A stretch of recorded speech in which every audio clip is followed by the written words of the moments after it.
High ஸ்பைடிஸ், இன்னைக்கு நம்ம எதை பத்தி பேச போறோம்னா அமேசான்ல நமக்கு நடந்த ஒரு இஷ்யூவை பத்தி தான் பேச போறோம்.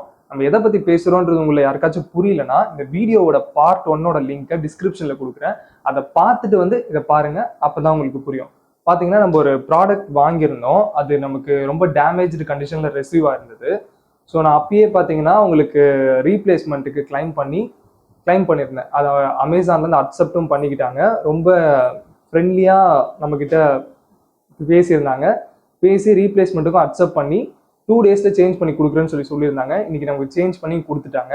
நம்ம திரும்ப இதை அன்பாக்ஸ் பண்ணி இது எப்படி இருக்குன்றத பார்க்கலாம். இதுக்கு நடுவில் உங்க எல்லாருக்கும் நான் சொல்றது என்னன்னு பார்த்தீங்கன்னா, மோஸ்டா நம்ம ஆன்லைன்ல ப்ராடக்ட் வாங்குறது நம்மளால தவிர்க்க முடியாது. ஏன்னா ஒரு சில விஷயம் பார்த்தீங்கன்னா மொபைலே பார்த்தீங்கன்னா ஒரு சிலது ஆஃப்லைன்ல லான்ச் பண்ணியிருப்பாங்க, ஒரு சிலது ஆன்லைன்ல லான்ச் பண்ணியிருப்பாங்க. ஆன்லைன்ல லான்ச் பண்ணது நமக்கு ஆஃப்லைன்ல கிடைக்காது. ஸோ அந்த மாதிரி சுச்சுவேஷன்ல நம்ம ஆன்லைன்ல வாங்கி தான் ஆகணும். ஸோ அப்படி வரப்ப நீங்கள் கொஞ்சம் அவேர்னஸோட என்ன பண்ணணும்னு பார்க்குறீங்கன்னா, அன்பாக்ஸ் பண்ணும் போதே நீங்கள் வீடியோவோட எடுக்கிறது கொஞ்சம் ப்ரூஃபாக இருக்கும். ஏன்னா டேமேஜாக வந்திருந்தாலுமே நீங்கள் கிளைம் பண்ணும்போது ப்ரூஃப் காட்டலாம், இந்த மாதிரி நான் வீடியோ எடுத்திருக்கேன், எனக்கு இந்த மாதிரி கண்டிஷனில் தான் வந்தது அப்படின்ட்டு.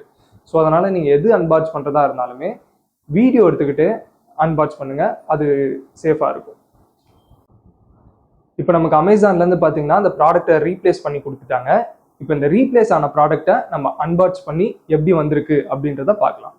இப்போ நான் எல்லாத்தையும் எடுத்து கனெக்ட் பண்ணி வச்சுட்டேன்.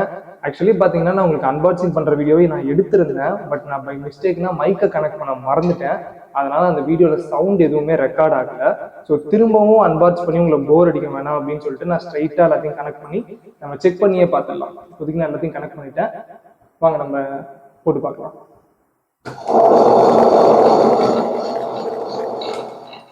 ஸோ பக்காவாக ஒர்க் ஆகுது. ஐ திங்க் இந்த தடவை நமக்கு எந்த ஒரு பிரச்சனையும் இல்லாமல் பர்ஃபெக்டாக ரிசீவ் பண்ணிட்டோம். ஸோ இது கூட அந்த மிச்ச அட்டாச்மெண்ட்ஸையும் நம்ம கனெக்ட் பண்ணி அது எப்படி ஒர்க் ஆகுது அப்படின்றத பார்க்கலாம். பிகாஸ் பார்த்தீங்கன்னா இது நம்ம ரெகுலராக எல்லாரும் வீட்டில் யூஸ் பண்ணுறது தான். ஸோ இது தெரியும். ஸோ இதை தவிர்த்து இது கூட வந்த கோகனட் ஸ்க்ரப்பரையும் அந்த ஆட்டா கிண்டரையும் நம்ம பார்க்கலாம்.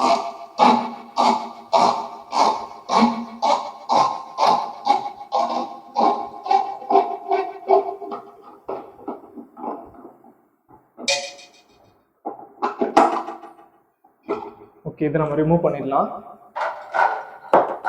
ரிமூவ் பண்ணிட்டு நெக்ஸ்ட் நம்ம இந்த ஆட்டா கிண்டரை போட்டு பார்க்கலாம்.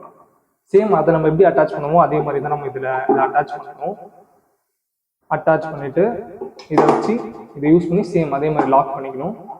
இதில் நம்ம ரைஸ்க்கு பதிலாக மாவு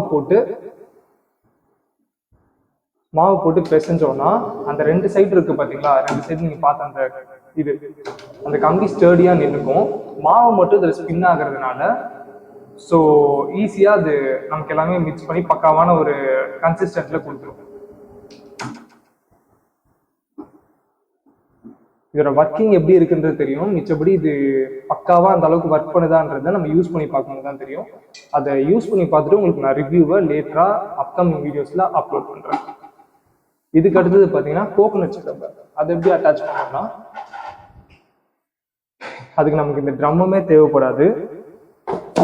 அதுக்கு ஸ்பெஷலாக நமக்கு இதை கொடுத்துருக்காங்க. இந்த லிட்டை போட்டு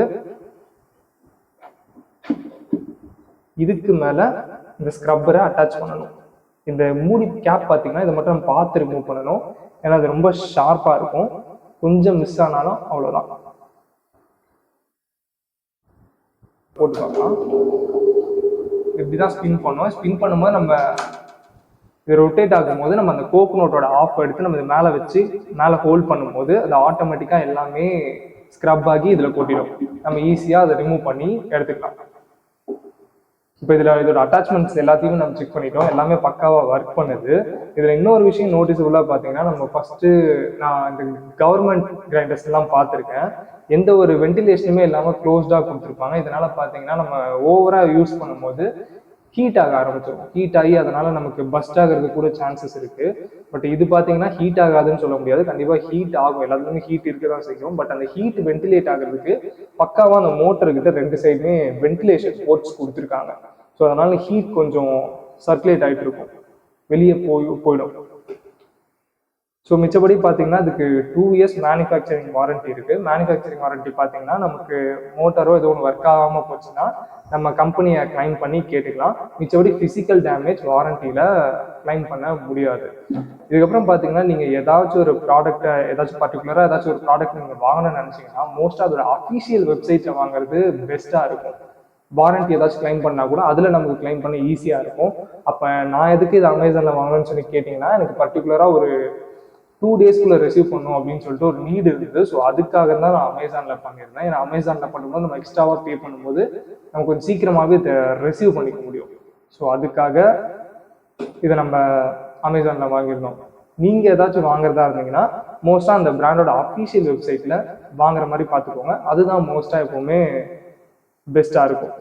ஸோ இது ஓகே, பக்காவாக இந்த இஷ்யூலாம் சால்வ் ஆகிடுச்சு. அமேசான் கிட்ட இருந்து இந்த இஷ்யூலாம் ப்ராப்ளம் பக்காவாக சால்வ் பண்ணி கொடுத்துட்டாங்க. ஸோ இந்த மாதிரி ப்ராப்ளம் நமக்கும் வராமல் இருக்கிறதுக்கு என்ன பண்ணணும்னு பிகினிங்லேயே சொல்லியிருந்தேன். ப்ராடக்ட் அன்பாக்ஸ் பண்ணும்போது வீடியோ எடுத்துக்கோங்க. இது தாண்டியும் வந்துச்சுன்னா இது எப்படி நான் அமேசானை கிளைம் பண்ணி பேசினேன் அப்படின்றதெல்லாம் பார்த்தீங்கன்னா இதை நான் தனியாக வேணா இன்னொரு வீடியோவாக போடுறேன், எப்படி கான்டாக்ட் பண்ணணும் அப்படின்றதெல்லாம். மீண்டும் உங்களை இன்னொரு புது வீடியோவில் வந்து பார்க்குறேன். Until then this is Paari signing of.